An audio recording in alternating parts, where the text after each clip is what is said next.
Hi, everyone. I hope you've had a great day so far. And let me first see if I have control over the presentation. Yes, I do. Okay, great. So there's a point. Everyone's thinking about Agile nowadays. Everyone's talking about Agile. And it's becoming something really big. And you may know that we have this new concept of PRINCE2 Agile. And I guess that you're interested in knowing more about it. The question is about the relationship between PRINCE2 and Agile. And there are lots of discussions about this on the web, especially on LinkedIn. For answering that, we need to talk about something more fundamental. What's Agile? Because when we don't know what Agile is, then we cannot know what's the relationship between Agile and PRINCE2. So, for this very important question, we have two different kinds of answers. The first one, which is more common, is for people who say that Agile is the use of certain practices and behaviors. Most people say that. The other answer is to say that Agile is the use of an adaptive approach. Let me discuss different development approaches first, okay? We want to start the project. And we don't do the project for the sake of we want to meet some expectations. We have a goal. We want to do something. Think of the business needs. Meaning, the expectations are vague. We don't know exactly what is expected from us, the customer, the end users, the market. So what can we do? One element is to spend enough time in the beginning of the project trying to understand the expectations.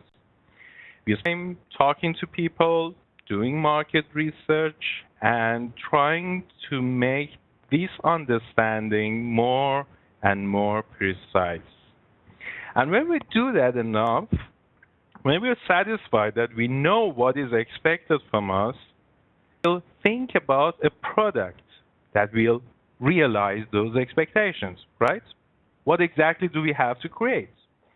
And when we have that product in mind, then we can plan how we're going to create that product.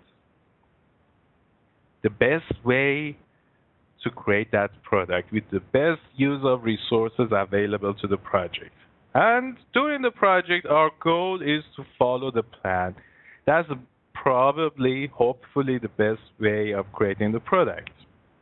We go on, we create the product, but in some projects, not all projects, in some projects, what happens is this. You finish the project, the product is ready, and you suddenly see that the expectations are something else. This is not what we had in mind from the beginning. Well, let me tell you this. It doesn't happen in all projects.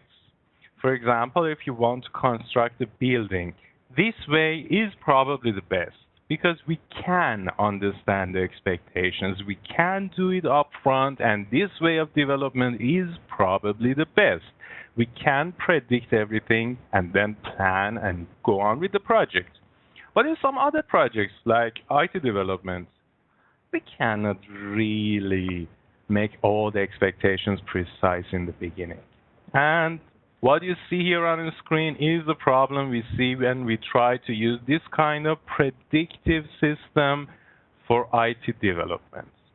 So the name is predictive approach, because we predict everything up front. When we use such a system in IT development, we also call it waterfall.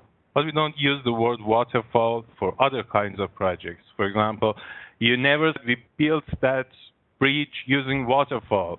It's about terminology. That's not right. We don't do that. It's all about IT development. And so, what can we do?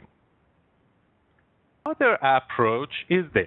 Instead of trying to make the expectations precise, instead of trying to understand all expectations, we just go on with the project. We spend a few days understanding the overall expectations, and then Among all possible paths for a short term, we select the one that we believe moves us closest to the expectations.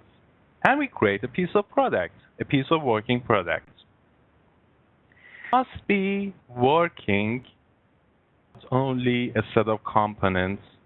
It must be working because we want to show it to the customer, to the end users, or give it to the market, sample end users or real end users, and receive their feedback. It's all about feedback. Using that feedback, we will have a better understanding of the expectations. Then we do the same thing. We think about the possible paths to the project. We pick the one that looks to be the best, create another piece of product, see feedback, adapt again. The next products are like new versions of the previous product, a new version with more features. And so we go on like this. We create pieces of working product, and we use that to deliver features, deliver value, and also to understand the expectations until we create the final product. And this is what we call adaptive. This is an adaptive approach to development. And if we use it in IT development, not necessarily in IT development, in every kind of project, if we can use it, we will call it Agile. That's what we mean by Agile. So, guys, these are the two approaches. Here's my pointer. Okay, this one is predictive. In the start of the predictive project, we try to understand the final product and the expectations, and then we create the plan, and we follow the plan all the way through the project, through the end of the project. But in adaptive approaches, we don't try to do that. Instead, we go step by step, create products to receive feedback and change our path. Right? Let's go back to the main question. What's Agile? Some people say it's using certain practices and behaviors, and some say that it's using an adaptive approach. And as you can guess, the first answer is wrong. It's just wrong, honestly. And this is so because those practices and behaviors are not limited to agile projects. You can use them in every kind of project. And if that's the way you understand agility, then it won't be effective. You can't really be agile only by using practices and behaviors. Unfortunately, many people in the agile community are afraid of the word process, while we must have a process in our project. Scrum itself is a process. That's not a problem. And practices and behaviors are only there to help us use the process more effectively. They are necessary in most cases, but they are not the system itself. That's the main message. However, there is something here for people like me.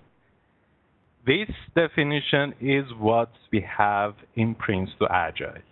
Yes, this is the official definition of Agile in PRINCE2 Agile. And because of that, you can see how it affects everything in PRINCE2 Agile. It doesn't, in some people's opinion, it doesn't create a completely effective working process for our project, not a real adaptive process. It's just a set of random practices and behaviors bolted into the existing PRINCE2 methodology. I will get back to it